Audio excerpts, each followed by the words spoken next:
subsequent, First of all, Mr. she Trump. was there as Secretary of State with the so-called line in the sand, which... No, I wasn't. I was gone. I hate to interrupt you, but you were in contact, excuse me. At some point, we need to do some You were in total contact here. with the White House.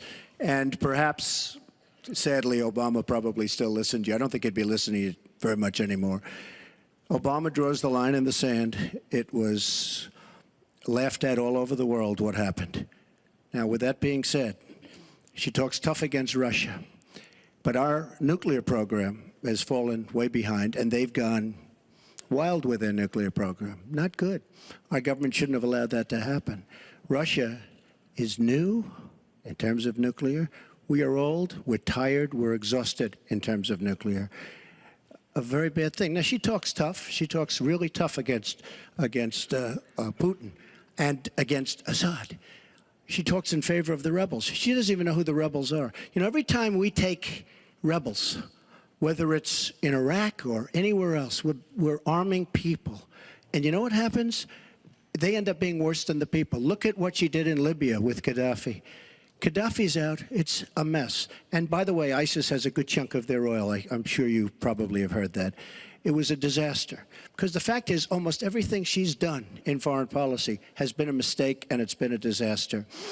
But if you look at Russia, just take a look at Russia, and look at what they did this week, where I agree she wasn't there, but possibly she's consulted. We sign a peace treaty. Everyone's all excited. Well, what Russia did with Assad, and by the way, with Iran, who you made very powerful with the dumbest deal perhaps I've ever seen in the history of deal-making, the Iran deal with $150 billion, with the $1.7 billion in cash, which is enough cash to fill up this room. But look at that deal. Iran now and Russia are now against us. So she wants to fight.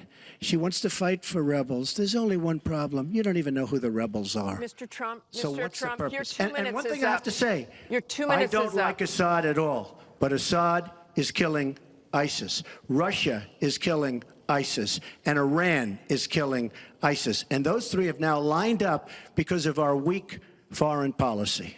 Mr. Trump, let me repeat the question.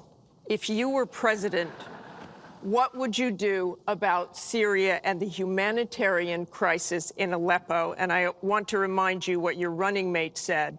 He said provocations by Russia need to be met with American strength, and that if Russia continues to be involved in airstrikes along with the Syrian government forces of Assad, the United States of America should be prepared to use military force to strike the military targets of the Assad regime. Okay.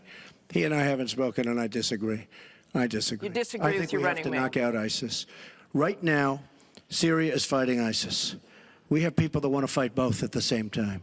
But Syria is no longer Syria. Syria is Russia, and it's Iran, who she made strong, and Kerry and Obama made into a very powerful nation and a very rich nation very, very quickly, very, very quickly. I believe we have to get ISIS.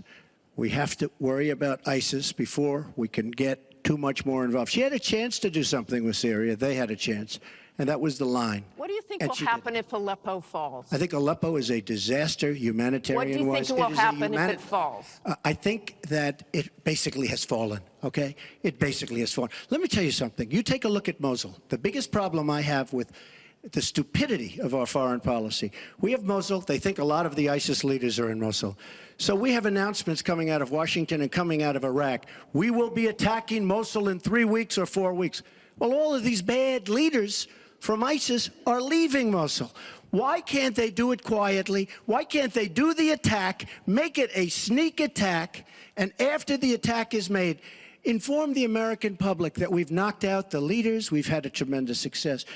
People leave. Why do they have to say we're going to be attacking Mosul within the next 4 to 6 weeks, which is what they're saying? How stupid is our country? There are sometimes reasons the military does that. Psychological warfare. I can't think of any. I can't think of any. It might be to help get civilians out. And we have, look, I have 200 generals and admirals who endorse me. I have 21 Congressional Medal of Honor recipients who endorse me. We talk about it all the time. They understand. Why can't they do something secretively where they go in and they knock out the leadership. Why would these people stay there? I've been reading now Tell for me weeks. what your Martha, I've been strategy reading now is. for weeks about Mosul, that it's the harbor of where, between Raqqa and Mosul. This is where they think the ISIS leaders are. Why would they be staying? They're not staying there anymore. They're gone.